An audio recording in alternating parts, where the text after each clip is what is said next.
right into the MLB, Brett, and we didn't even have that great of lines, it felt, for Thursday night baseball. But as the man that's 9-2, you had to find something, didn't you?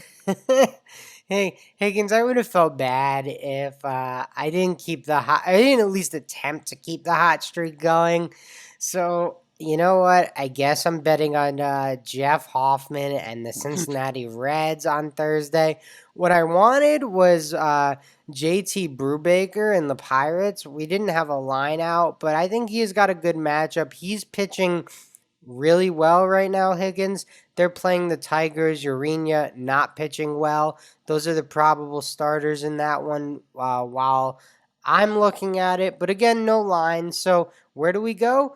I go to the weird start time, 12:35 on the East Coast, where the Reds host the Diamondbacks.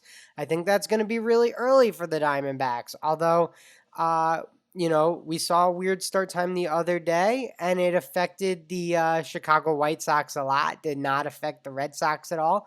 You made some money on that. The Red Sox were the home team. I'm going to follow your lead, Higgins. Not the same juice for me. I'm eating some juice here at minus 140, but same logic. I'm taking the home team at a weird start time. Okay, that makes sense. And you know what? Cincinnati has done rather well. I'd personally go with the over-under, where the Reds have been the best in the MLB at hitting an over so far this year, but I'm staying away from that game as of right now. You mentioned my pick of the Red Sox last game, which hit for me because the Red Sox have been undefeated when they're listed as underdogs on the run line, actually. I'm going with the underdog that's listed against the Red Sox on Thursday, though. The Mariners at plus 1.5, minus 130 odds. The Mariners so far this season against the run line is the best in baseball at 14-4. They're tied with, ironically, the Boston Red Sox. A little bit ironic there, But the Red Sox, they haven't been listed as a favorite as much. They're 6-3 as a favorite, so 3 of their 4 losses against the run line have come when they're listed as favorites. Meanwhile, the Mariners have plenty of experience being listed as underdogs already this year. They are 13-3 as underdogs out of their 14-4 record against the spread. So give me the Mariners plus 1.5 at minus 130. They recently just got their young phenom Kyle Lewis back, who was big part of them last year in the 2020 season. He should hopefully bring in a little bit of a spark to the Mariners, even though they're going to be on the East Coast. This is a 7 o'clock East Coast time game, so it shouldn't affect a West Coast team too bad, I think, here. Yeah, I love me some Kyle Lewis, Higgins, so I'm excited to see what they look like with him back in the lineup. And then, Brett, I do have one other final pick. And you got the Dodgers hosting the Padres. And if your eyes at least aren't on this game, then you're doing something wrong with in terms of being a baseball fan, because the Padres and the Dodgers throughout this season are going to keep it interesting in basically all their games. It should be very entertaining.